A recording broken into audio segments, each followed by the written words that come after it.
My name is Navyansh Malhotra, and I'm a 14-year-old maker with a keen interest in electronics, especially connected technologies. My interest started with tinkering RC cars and using basic motors for planes that then led me into more advanced circuitry in electronics. I bought my first Arduino board around 3 years ago, and ever since have used many sensors. I explored different platforms, starting with the Lego NXT, that then led me to the Arduino, Raspberry Pi, and other prototyping boards such as the Espresso. I enjoy tinkering with different combinations of modules and components to create product concepts and prototypes.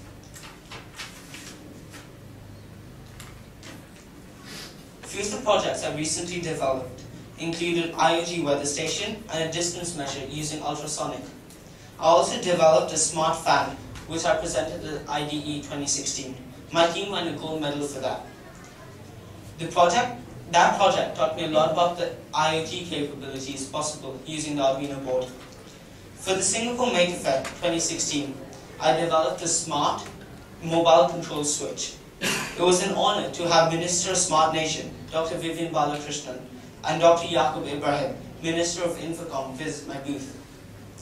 Further to that, I developed a smarter, safer GPS HUD, for which I'll speak more about in the next few minutes.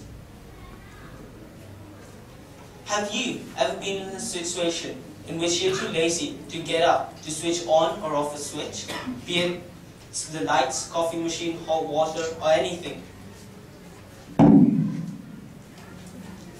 An easy solution to this is using the smart switch I developed. It's an easy retrofit to install over any currently existing switch, without tampering with any of the internal wiring. I used a servo motor for the physical changing of state. You have to connect the device through Bluetooth with your handphone, and using the Android app I developed, you can select the mode, timer-based or force start, also known as spot start. If you're near the switch and want to turn it on or off, there's a manual override button that you can press. Currently, you can only use the switch in a relatively close radius.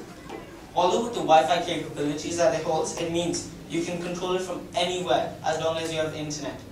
This could be possible by sending information over an IP address.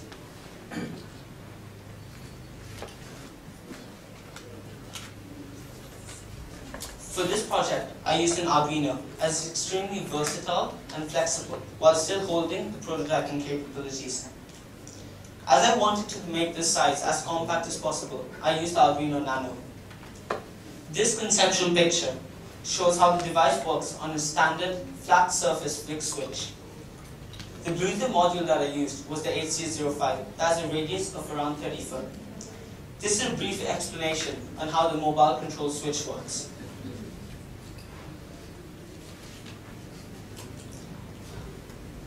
Another problem, which I'm sure a lot of you face while driving, is an unclear side view mirror due to rain.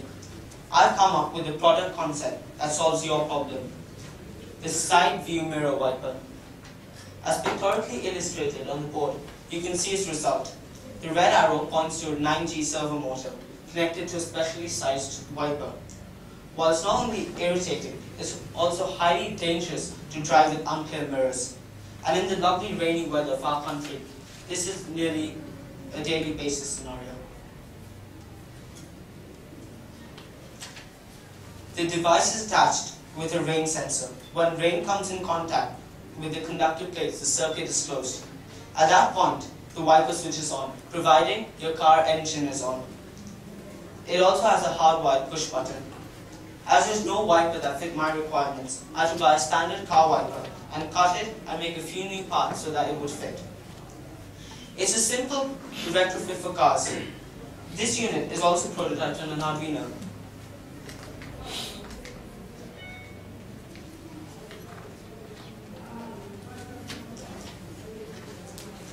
Did you know that distractions, largely due to mobile phones, are the #1 cause of traffic casualties in Singapore? Therefore, from February 2017, texting while driving has been made illegal. And currently it's also illegal to hold any kind of mobile device behind the wheel.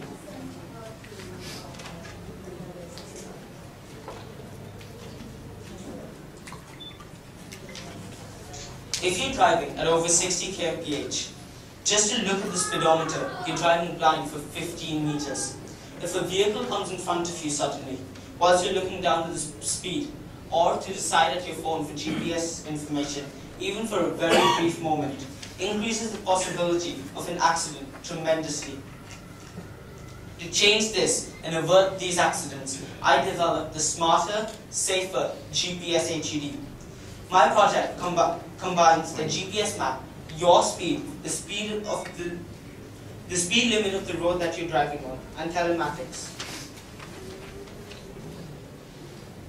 Most importantly, as the HUD, heads-up display. It's in the line of sight of the driver at all times. It's also focused at infinity. All this without the need of any phone connectivity. The interface is simple, with only the most necessary elements displayed. It visually alarms you when you're approaching the speed limit. My device also gives the possibility of having information which can be used by the LTA and insurance companies in case of accidents with the data logging feature. I used the Raspberry Pi 3 for this project as it has much more computational memory and also much easier to develop a UX interface for. One of the sensors I used was an OBD. It collects the car's key, engine and running data. I created a Python script to combine all the data to achieve the most accuracy. I also used the Neo 6M GPS module. I believe that my device can save lives while making your drive safer and more futuristic.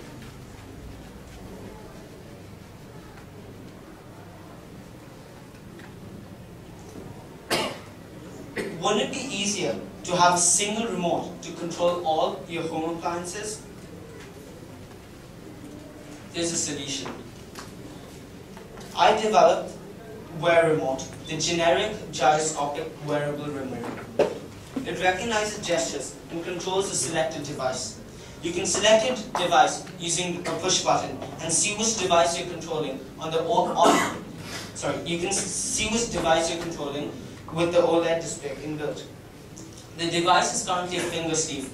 You can flick up to increase TV volume, or if you select the AC, your flick up will increase the temperature. My device not only adds convenience, but also takes you to the next gen of technology.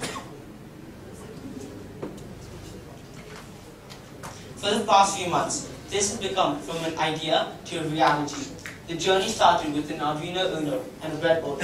I then moved on to a bare chip, first burning the bootloader. Now that might not seem much to you at all, but it taught me a lot about exactly how to write code to understand code. As a 328P AU is a TQFP chip, to prototype with it I used an expander board. I attached the expander board to a breadboard and attached the necessary components that are crystal, capacitors and a couple of resistors. I then added the module for the gyro as well as the OLED display.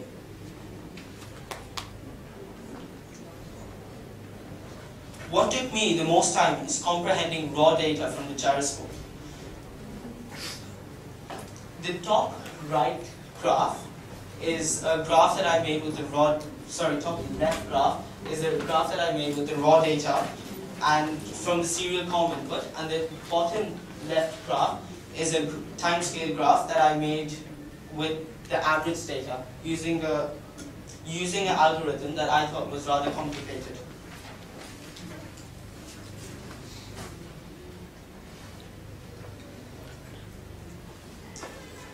By now, I had all my logic uploaded on my MCU on a breadboard, while the size was quite big.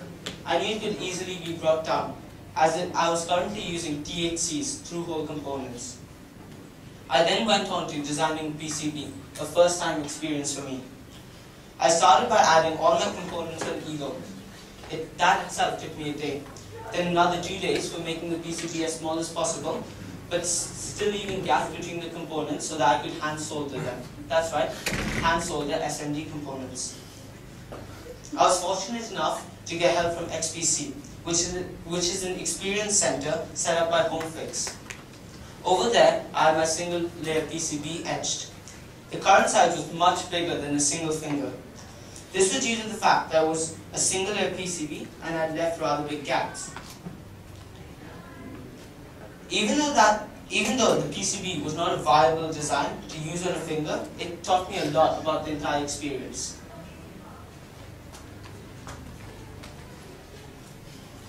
My prototype version 4 that I just completed yesterday for the Maker Faire fits on a single finger while having all the features.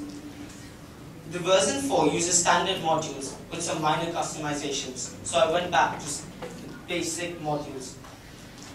Please come to my booth this weekend at the Maker Faire and try my device out. In the next stage of PCB, I hope to explore multi-layer PCBs and as well as computer SPNT machines. A learning from my journey I would like to share is that along the way, I faced many challenges. However, I believe my determination to overcome these was a key element on completing my projects. And that sometimes failing is a good learning.